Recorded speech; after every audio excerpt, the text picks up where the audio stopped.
같은 공간에 있어도 보는 관점에 따라서 그 상황을 받아들이기 나름입니다. 한 공간에 있어도 한 결과물을 다르게 본다라는 거죠. 사람도 얼굴이 몸이 비대칭이라고 하죠. 오른쪽, 왼쪽, 이 반대쪽 얼굴에 또 몸의 형태가 조금씩 다르다고 얘기도 합니다. 마치 그런 것처럼 우리가 어떤 한 사건이나 한 일을 보고 바라보는 관점이 분명히 다릅니다. 우리가 좀 이렇게 이 공간에 있지만 저같이 서서 보는 관점이 다를 것이고, 또 우리 성도님처럼 앉아서 보는 관점이 다를 것입니다. 그리고 또 이렇게 가운데에 앉아 계신 분들 다를 것이고, 왼쪽이나 오른쪽에 앉아 계셔서 또 바라보는 관점이 분명히 다르죠. 모든 일을 보고 알고 있지만 또 어떤 사람은 한쪽 면만 바라보는 그런 모습도 분명히 있습니다. 우리나라 지금 시대에 이 사회적으로 일어나는 이 정치적으로 일어나는 일들 보면 굉장히 이 좌우로 대칭되어 보고 있는 것을 볼 수 있죠. 또 세대 간의 차이들을 또 굉장히 많이 보게 됩니다. 20대, 30대, 40대, 50대, 60대, 70대 이상의 이 세대들이 바라보는 관점들이 또 다른 것이죠. 왜 이런 일이 벌어질까요? 같은 곳에 있으면서 같은 나라에 살고 있으면서 왜 이런 일이 벌어질까요? 가장 큰 이유는 바로 위치 때문에 그렇습니다. 보는 각도에 따라서 어떤 사람은 모든 것을 바라보는 수도 있지만 어떤 사람은 한쪽만 보게 되는 거고, 어떤 사람은 밑에 있는 것만 보는 그런 이 관점의 위치의 차이가 있다는 것이죠. 교실에서 학생들은 앉은 자리에서 선생님만 바라보고, 선생님은 교탁에서 선 자리에서 학생들을 바라봅니다. 학생들 중에는 많은 자리에서 딴짓을 하고 있고, 또 그런 친구들이 있고, 또 수업 시간에 조는 친구들도 있습니다. 이번에 수련회 가서 설교할 때 조금 이렇게 생소했던 게, 왜 생소했을까 생각을 해보니까 공간이 꽤 넓더라고요, 생각보다. 근데 넓은 공간인데 이게 이 단차가 없으니까 끝까지 바라보는 게 생각보다 쉽지 않더라고요. 지금 저희는 이렇게 단이 있어서 이렇게 바라보는 게 자연스러운 느낌이 있는데, 수련회 때 뭔가 어색하다는 생각이 살짝 들긴 했어요. 그게 왜 그럴까 했더니 앞은 상관이 없는데 뒤가 이렇게 잘 멀리 보이지 않는다. 그러니까 위치에 따라서 보는 관점이 이렇게 다르구나, 이제 그 생각을 하게 됐습니다. 이것은 비단 공간적인 뿐만 아니라 아까 말씀드린 대로 사회적으로 그러고 정치적으로 그러고 우리 집에서도 일어나는 이 집조차에서도 일어나는 일들도 다들 관점이 다릅니다. 그래서 엄마 아빠가 예를 들어서 무슨 일이 있어서 막 토론하거나 이야기를 하는데, 그래서 그걸 답답해서 자식들에게 물어봅니다. 자식이 하나 있으면 자식이 여러 있는데 여기 첫째 이야기가 다르고 둘째 이야기가 달라요. 그러니까 가족 안에서도 한 일을 바라보고 엄마 아빠의 관점이 다르고 자식의 관점이 달라요. 또 자식에게 일어나는 관점을 보면 부모의 관점이 또 다른 것이죠. 이런 입장이 다 다르다는 거예요. 그런데 이 입장을 가지고 있을 때 중심을 잡아야 될 그 중심점이 있다는 거예요. 물론 우리가 일상에서 일어날 일들이 시각에 따라서 다르게 볼 수는 있지만 중요한 건 나에게 일어난 일을 어떻게 바라볼 것인가라는 것이죠. 오늘 본문의 시편 저자는 홍수 같은 큰 문제를 경험하고 있어요. 그런데 그 문제를 하나님의 눈으로 바라봅니다. 우리 3절 말씀을 그런 의미로 보겠습니다. 여호와여, 큰 물이 소리를 높였고 큰 물이 그 소리를 높였으니 큰 물이 그 물결을 높이나이다. 하나님, 지금 홍수가 났습니다. 큰 물이 소리를 높이는 것처럼 큰 소리로 높여왔습니다. 그 큰 물이 그 물결을 높일 정도로 홍수가 났습니다. 3번이나 반복하고 있죠. 홍수를 경험하고 있는 것입니다. 홍수가 자기 인생을 덮쳤고 그 홍수의 물결이 인생을 덮치는 무서운 일을 경험하고 있는 것입니다. 실제로 홍수가 일어나면 우리는 그 물결을 바라보느라 다른 것을 전혀 볼 수 없죠. 홍수를 피하느라 정신이 없을 것입니다. 이 시인은 자기의 인생에 닥쳐오는 홍수를 바라보며 홍수 너머의 자정에 계신 홍수보다 훨씬 크신 하나님을 바라보게 되었습니다. 그 너머에 계신 하나님을 믿음으로 바라보고 있는 것이죠. 그게 1절입니다. 함께 읽겠습니다. 여호와께서 다스리신 신이 스스로 권위를 입으셨도다. 여호와께서 능력의 옷을 입으시며 띠를 띠셨으므로 새가도 견고히 서서 흔들리지 아니하는도다. 여호와께서 홍수까지도 다스리신다는 겁니다. 같은 자리에 서서 홍수를 보면 큰 집채만한 물결이, 큰 파도가 보일 수밖에 없습니다.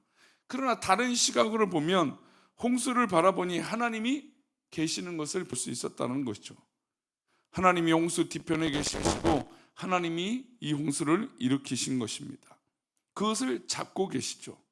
그것을 다스린다는 것을 볼 수 있다는 겁니다. 그러다 보니 온 세계가 흔들릴 필요가 없다는 거예요. 두려워할 필요가 없다는 걸 깨달은 것이에요. 여기서 한 걸음 더 나가서 더 큰 신앙을 고백합니다. 그러니까 이것을 다스리는 분이 하나님이신데 이것에서 더 큰 신앙을 고백을 해요. 4절 말씀입니다. 함께 읽겠습니다. 높이 계신 여호와의 능력은 많은 물소리와 바다의 큰 파다보다 크니다. 그러니까 이것을 다스리는 분이 하나님이시는데 이 현상들보다 더 큰 능력이 우리 하나님 가운데 있다라는 거죠. 많은 물소리, 큰 파도와 큰 바다에 이 파도가 치는 것처럼 할지라도 하나님의 능력이 이 문제보다 훨씬 크시다는 거예요. 그러니 이 문제를 시각으로 바라볼 때 우리는 그냥 문제에 초점을 맞춰서 어렵고 힘들다, 괴롭다 하지만 이 문제보다 더 크신 하나님이 계신다는 걸 인지해야 된다는 겁니다. 비단 홍수뿐이겠습니까? 자연재해는 홍수보다 더 큰 문제, 우리 가운데 한두 가지가 아니지 않습니까? 더 큰 파도가 내 인생을 덮쳐올 때 우리는 나의 시각에서 이 문제를 바라보면 해결할 길이 없어 보입니다. 방법이 전혀 보이지 않을 때가 있겠죠. 연약하고 작은 인간의 자리에서 도대체 어떻게 이 문제를 한꺼번에 해결할 수 있겠습니까? 그런데 각도를 달리 보니 이 문제를 일으키시는 하나님이 계신다는 겁니다. 다른 시각으로 믿음의 자리로 옮겨서 바라보니 문제를 붙잡고 계신 하나님이 보였습니다. 하나님과 눈을 맞추고 이 문제를 바라보니 더 이상 큰 파도에 흔들릴 필요가 없어요. 하나님이 홍수보다 크시고 하나님이 많은 물소리보다 높이 계시고 큰 파도보다 더 위에 계신다는 사실을 깨달은 것이죠. 그 후에 문제를 보면 전혀 문제도 아닌 것이 될 것입니다. 오늘 이 시편의 저자가 우리에게 이 놀라운 믿음의 눈을, 이 시각을 알려주고 있는 것입니다. 부디 우리 인생에 여러 가지 문제가 이런 시각으로 해석되어지시기를 소망합니다. 하나님이 다스리시구나. 하나님이 이 재해 가운데, 이 문제 가운데 계시는구나. 더 나아가 이 문제보다 우리 하나님이 이 문제가 하나님보다 클 수 없다. 그것을 우리가 깨달아야 된다는 것이죠. 문제가 다가오면 하나님과의 시선 교류가 닫히고, 이 문제가 다가오면 하나님 앞에 맞춰놓던 시선들이 어두워지고, 문제가 점점 커질 때 더 깊이 깨달아야 되는 것입니다. 마태복음 14장에 보면 베드로가 물 위를 걸어간 사건이 나옵니다. 베드로가 물 위를 걸어갈 때 그는 주님과 시선을 같이 했습니다. 주님, 내가 이 물 위에 걷게 해주십시오. 예수님이 배에서 내려라, 물 위를 걸어라 말씀하셨어요. 베드로의 시선이 주님만 바라봤을 때 더 이상 파도와 바다는 아무 문제가 아니었습니다. 그리고 기적이 일어났죠. 물 위를 걸어갔으니. 근데 성난 파도가 갑자기 팍 몰아치니까 그 시선이 어디로 뒀습니까? 파도에 뒀어요. 그랬더니 퐁당 그 물에 빠지게 된 것이죠. 시선이 흩어졌습니다. 하나님을 바라보고 주님만 바라봤던 그 베드로가 파도를 보기 시작하니 두려움이 임했고, 그리고 더 이상 물 위를 걸어갈 수 없게 된 것입니다. 풍랑을 보고 파도를 보니 그 문제가 너무 두렵고 떨리는 거죠. 당연하죠. 여러분, 우리 가운데 일어나는 일이 무섭고 떨리겠죠, 당연히. 그러나 시편의 기자처럼 이 큰 파도 가운데 역사하시는, 다스리시는 우리 하나님이 계시고, 이 문제보다도 위대하신 우리 하나님이 우리와 함께 하신다는 것을 잊지 말라는 것입니다. 우리 인생 잔잔한 무리를 걸어갈 때 아무 문제 없이 주님과 함께 할 때가 있어요. 그런데 문제만 일어나면 그냥 그 문제가 너무 커서 주님 앞에 그 시선을 두지 못할 때가 있다라는 것이죠. 이럴수록 주님만 바라보는 게 진짜 믿음입니다.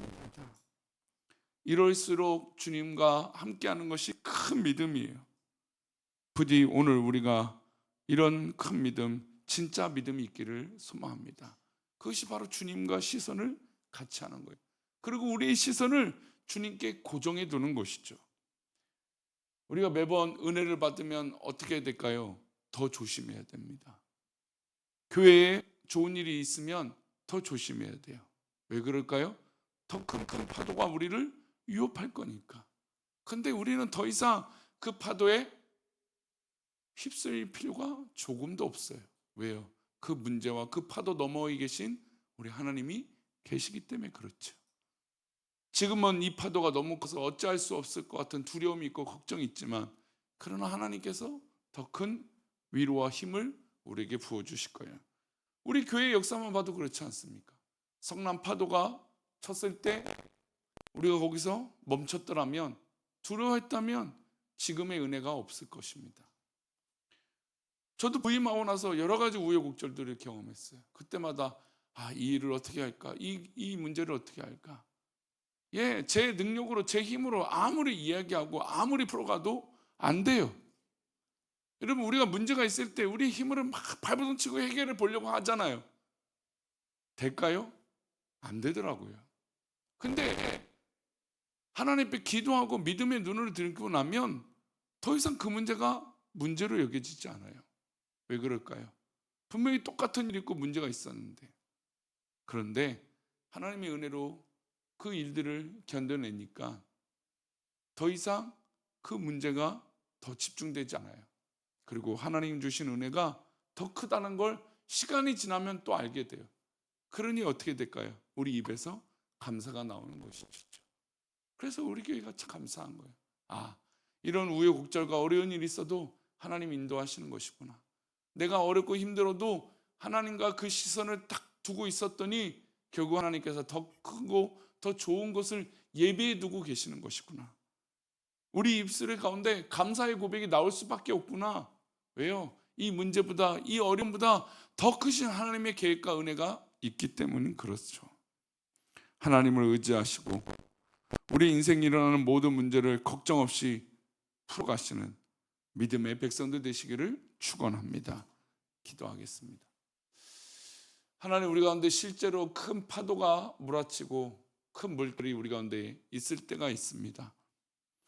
그러나 우리 크신 하나님, 놀라우신 우리 하나님은 이 파도보다 크시고 이 모든 것들을 다스리시는 분이고 이 일 넘어 우리 가운데 역사하시는 분인 줄 믿습니다. 우리 귀한 믿음의 성도들이 귀한 믿음의 눈을 가지게 하시고 주님의 뜻을 따라 살아가는 은혜가 있게 하여 주옵소서. 귀한 믿음의 성도들이 더욱더 이 사건, 이 어려움, 이 문제 넘어 살아계신 우리 하나님을 바라보게 하시고 더 좋은 것, 더 귀한 것 예비해 주실 것을 믿고 그런 믿음으로 나아가게 하여 주옵소서. 우리들을 그렇게 인도하여 주실 것을 믿고 감사하며 거룩하신 예수 그리스도 이름으로 기도 올리옵나이다. 아멘.